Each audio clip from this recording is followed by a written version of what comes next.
It tastes like apricot pudding dipped in caramel. It has a higher sugar content than almost any fruit you can buy in a store. And it is hanging on a tree in the dead of winter right here in America. This is the American persimmon. It is the American caramel that the modern food industry hates. Why? Because this fruit has a built-in self-destruct mechanism. If you pick it one day early, if you try to ship it, box it, or rush it, it unleashes a chemical attack that will turn your mouth into sandpaper and paralyze your throat for hours. It refuses to be commercialized. It refuses to be harvested by machines. It demands patience. But if you wait until the snow falls and the fruit turns to mush, you unlock a flavor that makes the best grocery store fruit. Taste like cardboard. Are you brave enough to eat the fruit that fights back? There is only one way to understand the American persimmon's warning. Take a bite before it is ready. The fruit looks innocent enough, glowing orange in the cold, but this is the tree's booby trap.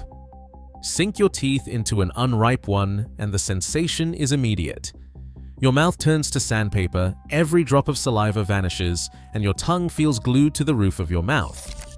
It is not just a bad taste, it is a chemical assault.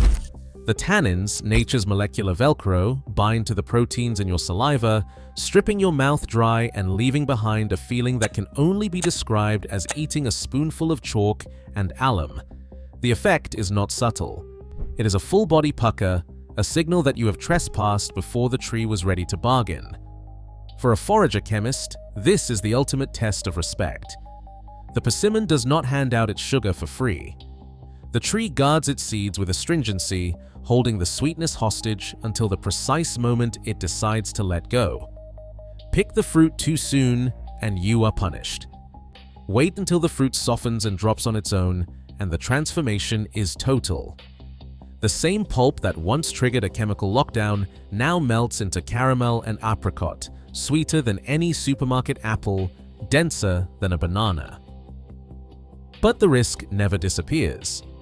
Every wild persimmon is a gamble.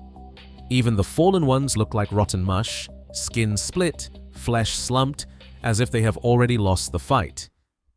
It looks rotten to a tourist. It looks like jam to a survivor.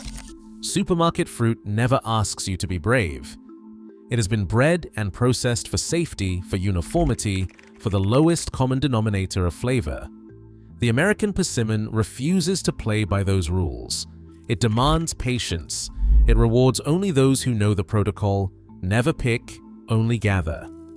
In this transaction, the tree offers a bribe, a flash of sugar, a taste of what the Greeks called Diospyros, the fruit of the gods. But the price of impatience is written in the dry, paralyzed grip it leaves in your throat, a reminder that some treasures cannot be bought, boxed, or shipped. They must be earned, one sticky handful at a time. Dr. Desiree Blanco stands in a lab, a ripe American persimmon in one hand and a vial of cloudy liquid in the other. She does not bother with small talk. "This fruit is armed," she says as she slices open the orange flesh and scoops out a sample.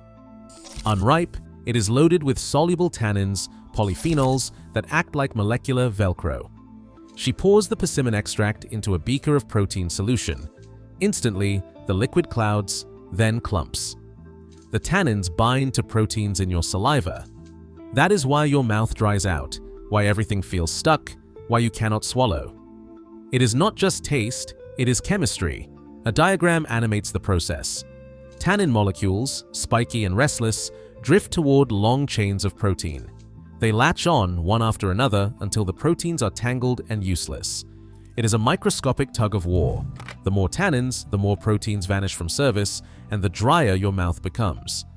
The animation zooms in as each tannin hooks onto a protein like Velcro pulling at a wool sweater, leaving nothing behind but a parched, rough landscape. The effect is instant and relentless. The animation shifts. As the fruit ripens through time, frost, and the tree's own signals, the tannins undergo a transformation. They polymerize, locking together into heavy, insoluble chains that cannot bind to anything. The Velcro loses its grip. The threat dissolves. Now, the sugars surge forward. Dr. Blanco holds up a refractometer, squeezing a drop of ripe persimmon pulp onto the lens. The reading spikes, higher than most apples, rivaling bananas. "This is the payoff," she says, "but only if you wait." The lesson is clear. The American persimmon is a fruit with rules, enforced by chemistry. The supermarket cannot negotiate with it, cannot ship it, cannot force it to ripen on a schedule. Only those who respect the protocol, the patience, the timing, get the reward. Everyone else gets a mouthful of chalk and regret. The American persimmon isn't just a fruit, it is a survivalist. Its roots grip the battered soils of the eastern and central United States, thriving where most orchard trees would surrender. From the sandy barrens of Texas to the heavy clays of the Ohio River bottoms, Diospyros virginiana claims territory others abandon. It does not need pampering. Drought, flooding, alkaline or acidic earth, even the salt-laden winds along the coast, none of these faze it. The bark, thick and blocky like old alligator hide, shrugs off winter's worst. In the understory, it waits in the shade, but given an opening, fire, storm or human neglect, it surges upward, a pioneer species in every sense. Long after the last peach has dropped and the apples have vanished from the branches, the persimmon's fruit clings to bare limbs, glowing orange against the gray.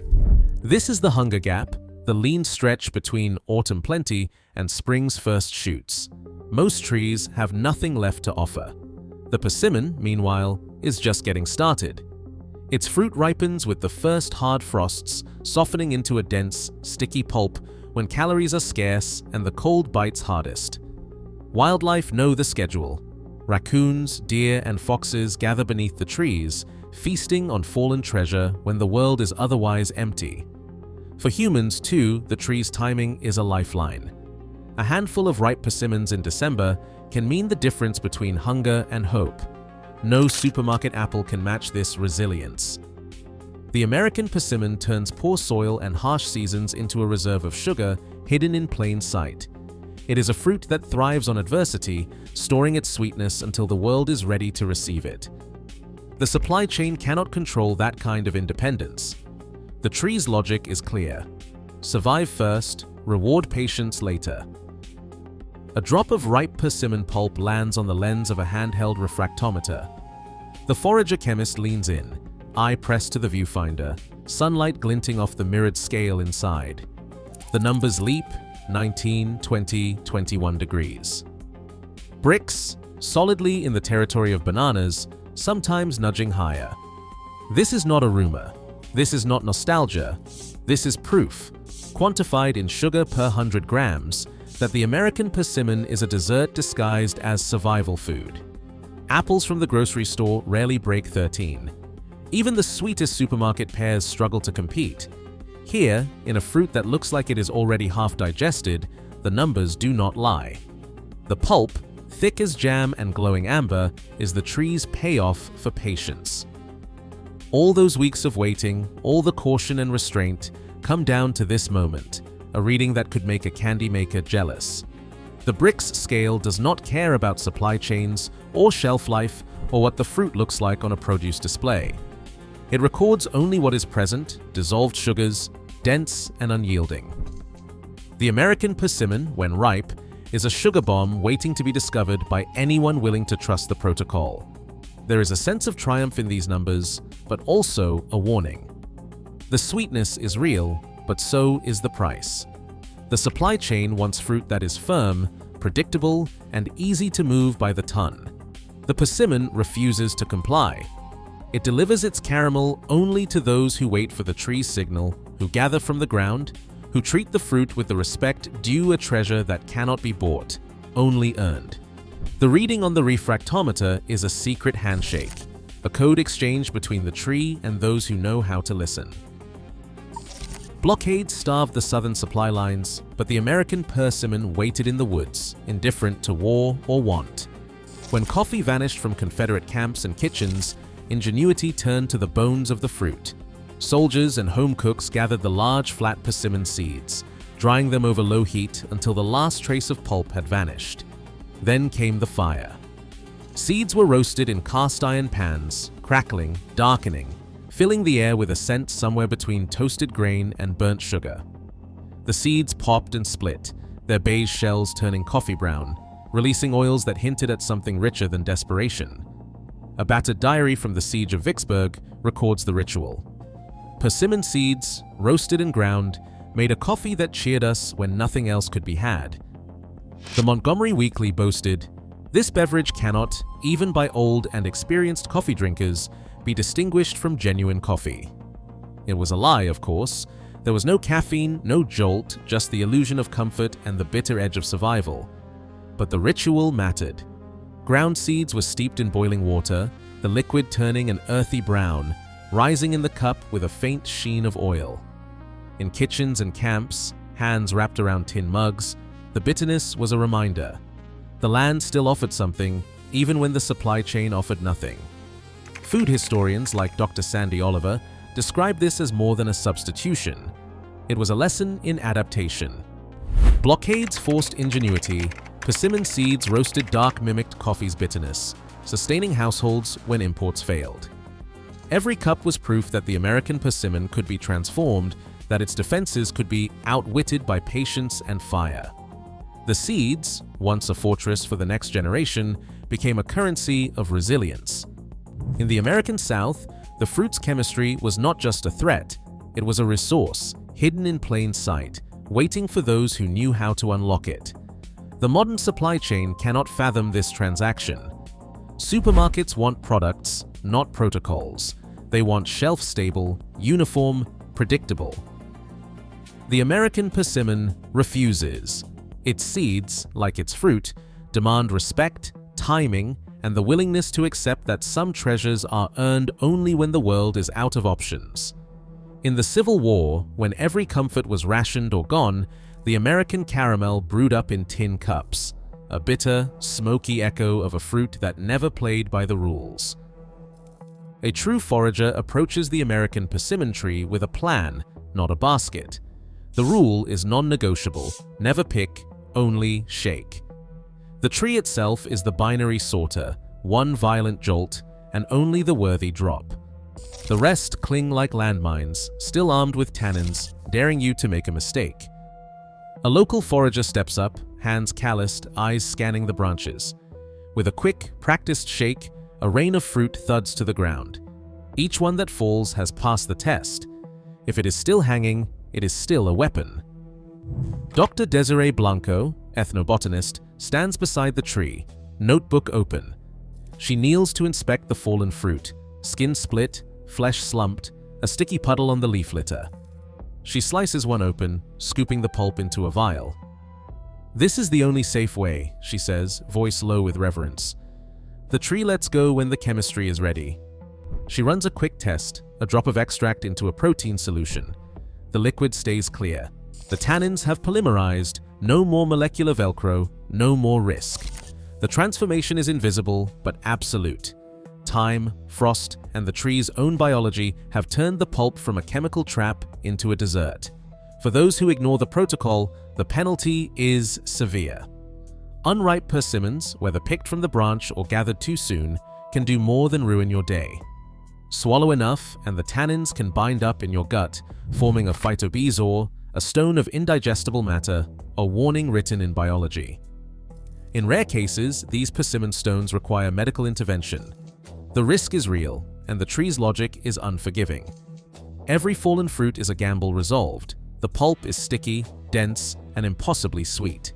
The seeds, broad and flat, the bones of the fruit, gleam inside, ready for the next cycle. The supermarket would not dare stock something this volatile. The American persimmon's protocol is clear. Trust the tree, obey the shake, and you walk away with caramel. Disobey, and you taste chalk, regret, and the ancient warning of Diospyros, the fruit of the gods, but only on its terms. A battered food mill sits at the edge of the table, waiting for its annual trial. The protocol is simple: load the mush, turn the crank, and let the machine do what no hand or blade can do. It separates treasure from trap. Ripe persimmons collapse with a sigh, their skins splitting, their flesh oozing into the hopper. The air fills with the scent of honey and apricot, but there is a seriousness to the work. Every turn grinds the fruit against the mesh, pressing thick, amber pulp through to a bowl below. What is left behind is not waste, but evidence. The bones of the fruit, broad and flat, slick with the last traces of sugar. Each seed is a relic, a reminder that the tree's defenses are never fully down. A local processor wipes her hands and gestures to the bowl. The pulp is dense, almost gelatinous, flecked with fragments of skin.